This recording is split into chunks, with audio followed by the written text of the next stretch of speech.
Bonjour à tous, c'est Valérie Samin de la laiterie des Ardennes. Nous sommes le samedi 25 avril. Je vous poste la vidéo numéro 22 qui va porter sur la récolte de la première coupe de luzerne. Donc toujours sur mon lieu de confinement, en fait la décision a été prise de faucher la première coupe de luzerne. Alors on n'est pas au stade optimum, on est un petit peu avant. C'est-à-dire le stade optimum, c'est début bourgeonnement à bourgeonnement, c'est-à-dire quand on pince l'apex, la partie terminale de la luzerne, on voit apparaître en fait les premiers bourgeons floraux. C'est là où on a l'optimum entre le rendement et la qualité. Ici, en fait, il faudra encore attendre, je pense, une bonne dizaine de jours, voire une quinzaine de jours.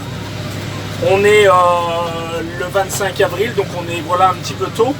Mais en suivant les conditions météorologiques de la semaine prochaine, et on peut espérer, on croise les doigts bien sûr, voir arriver de la pluie. Donc on sait que la luzerne c'est une culture fourragère assez délicate à l'averse. Et en fait on a un petit peu peur de voir la luzerne verser. Donc pour avancer les chantiers d'ensilage et d'enrubanage entre autres ici, la décision a été prise de faucher aujourd'hui. Donc chaîne de ramassage je vous l'ai dit, en enrubanage qui va se réaliser ici normalement lundi. Donc je vais filmer les différentes opérations. Donc ici je réalise la fauche. On suit immédiatement, en fait comme il fait quand même relativement chaud et sec, hein, il fait 23 degrés ici à l'extérieur, il y a beaucoup de vent. Et donc on a des conditions,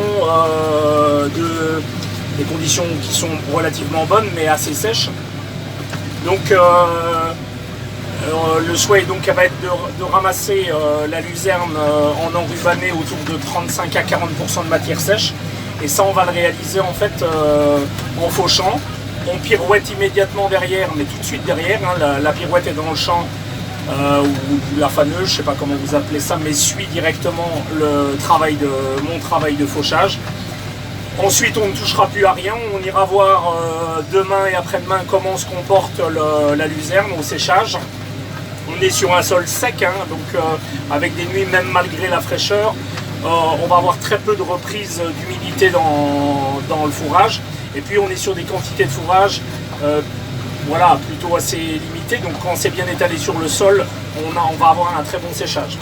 Donc on pratiquera à J2 ou à J3, on verra un petit peu selon la météo, l'endénage final avec l'endéneur soleil et ensuite ramassage en ballot rond pour enrubanage. Donc chaque opération, on verra un petit peu les points de détail. Par rapport à la fauche ici, rien de particulier à dire, ça se fauche très bien parce que bon, voilà, la matière n'est pas versée, elle n'est pas très haute, pas très résistante au niveau de la faucheuse. On rappelle les règles de faucher à une hauteur correcte et recommandé beaucoup plus haut que les graminées à 7-8 cm. Ici on est à 8 cm, je vous montrerai la vidéo qui suit sur le réglage de la hauteur de fauche. Voilà pour ce que on peut dire pour cette opération-là, à suivre par après. Alors ici, en fait, on est en train de réaliser la première coupe en luzerne. On regarde un petit peu, en fait, on a une hauteur de végétation d'environ 30-35 cm. On est un petit peu tôt, hein, on est le 25 avril. On est au stade... on n'est pas encore au stade de début bourgeonnement, donc on est un peu tôt. Et en fait, c'est les conditions climatiques qui nous font avancer un petit peu la première coupe. On sécurise en fait un petit peu le rendement et surtout la valeur en protéines. On aurait pu encore attendre un tout petit peu, mais selon la météo, on annonce quand même de la pluie la semaine prochaine. Et donc on préfère ramasser cette partie-là pour avoir une bonne repousse derrière. Alors je vous avais déjà parlé en fait de l'importance de ne pas couper trop haut la luzerne, hein, donc pour assurer son bon redémarrage. Donc en fait ici la faucheuse a été réglée, hein, au niveau du 3 points, et en fait quand on regarde un petit peu, on a des tiges qui sont coupées en environ à 8 cm. Ici pour la première coupe, je préfère passer à 8 cm, et puis après si on veut être précis, on travaillera plutôt à 7 cm sur les repousses. Alors, ce qui est assez remarquable donc, par rapport au positionnement de la faucheuse, hein, c'est on travaille avec le 3 points hydraulique ou pas, pour incliner plus ou moins et donner, faire piquer ou mettre un petit peu en arrière. Donc là, la faucheuse, on la met plutôt un petit peu en arrière, presque à plat, par rapport à une position herbe, où on va être un peu plus piqué à l'avant. Ainsi, on réalise une bonne hauteur de coupe. Donc,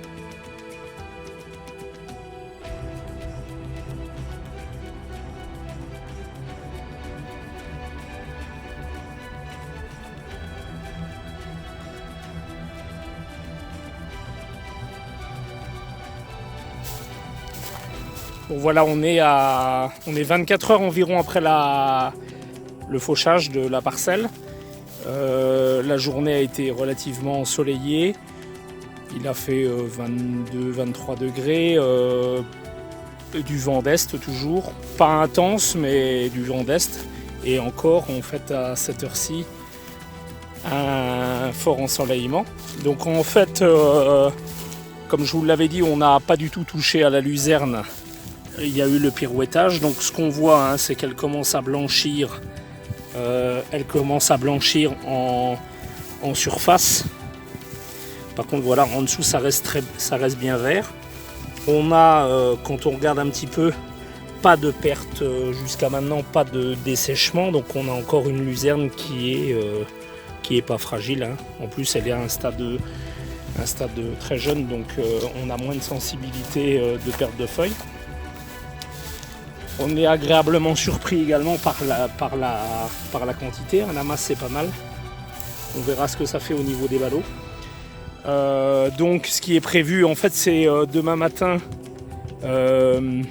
après le départ de la rosée, d'endéner déjà la luzerne. Déjà pour en fait finalement la bouger une fois par le système d'endénage. Alors on va endéner avec l'endéneur soleil. Et puis on rebougera sûrement les andins vers 4 heures de l'après-midi, juste les rebouger un petit peu, une heure avant le passage de la presse pour sécher au maximum. Mais voilà, on aura une récolte qui ne va pas être très délicate et très compliquée à ramasser, à contrario d'une situation quand c'est du foin de luzerne. Donc voilà, rendez-vous à demain alors.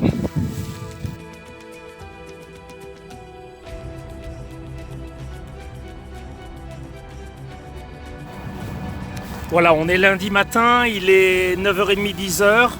Je viens voir un petit peu l'état de... Donc en fait, on a une luzerne qui est encore très verte, on voit bien qu'elle est séchée, les feuilles sont encore bien accrochées dessus. Donc on a vu que le travail de séchage d'hier, du dimanche, ça a bien fonctionné. Voilà, on a une végétation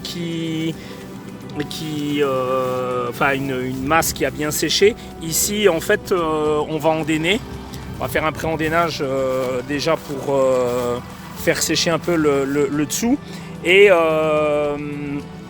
on le fait ici à la disparition du point de rosée pour éviter justement la perte de feuilles. Donc comme je vous l'avais montré l'année dernière, on va réaliser l'endénage avec cet outil artisanal, un endéneur soleil, donc ici qui est en 8 soleils. Et on va regarder un petit peu comment ça se comporte.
est le meilleur moyen de conservation de la luzerne. La luzerne est un fourrage très pauvre en sucre et donc qui a une fermentation relativement faible. Donc, à contrario des raie gras qui sont très riches en sucre. Donc l'enrubanage est conseillé et de plus l'enrubanage en ballot rond.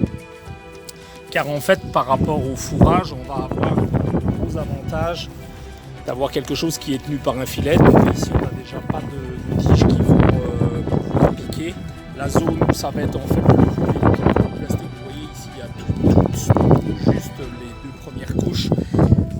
Donc, en fait on voit les tiges qui pourraient percer éventuellement le plastique. Donc ce qu'on recommande en fait en enrubanage pour de la luzerne, c'est de faire au minimum du 6 couches. Donc on parle de plus en plus de 6 couches même pour des graminées et de 8 couches éventuellement pour de la luzerne. Moi j'en suis plutôt à un discours peut-être plus économique et qui fonctionne quand même avec des bons films. C'est 4 couches pour des graminées et 6 couches pour de la luzerne. Donc en fait, petit rappel pour ceux qui sont utilisateurs d'enrubaneuses et qui connaissent bien la technique, quand le ballot est totalement noirci, c'est-à-dire complété, là vous avez déjà 2 couches, vous avez recouvrement par 2 couches, vous avez ainsi votre nombre de tours, vous faites x2 pour avoir 4 couches et x3 pour avoir 6 couches. Alors pour voir un peu le travail d'élongation du film enrubaneur, ici en fait on est sur un film 50 cm, donc il y a 2 dimensions, du 50 cm et du 75 cm. Et pour voir le réglage de notre élongation, en fait on prend la mesure sur le ballot et en fait on se rend compte qu'on a une bande qui est étirée à 38 cm. Les normes d'étirement, donc si on étirait trop, on va amincir trop fortement le film enrubaneur et donc on va le fragiliser et le rendre perméable. Du 50 cm comme ici, en fait le taux d'étirement c'est entre 37,5 et 41. Au-delà de 41 on étire trop et en dessous de 37,5 on n'étire pas assez. Voilà. Je vous donne les mêmes normes pour le 750. Pour le film 750, en fait, il faut étirer sur le ballot à environ 62 cm. On peut aller au minimum à 56. Au-delà, on n'a pas assez étiré. Et au-delà de 62, vous avez trop étiré. Et donc, vous augmentez les risques de perméabilité à l'oxygène. Donc ça pourrait être les risques réalisés surtout en été quand il fait très chaud. Sous les températures actuelles, c'est assez facile de régler ça par le frein du rouleau dévidoir et du rouleau pré-étireur. Après, en fait, on a une autre norme qui est le taux de recouvrement. En fait, le recouvrement, je repasse en dessous du film, c'est le recouvrement de la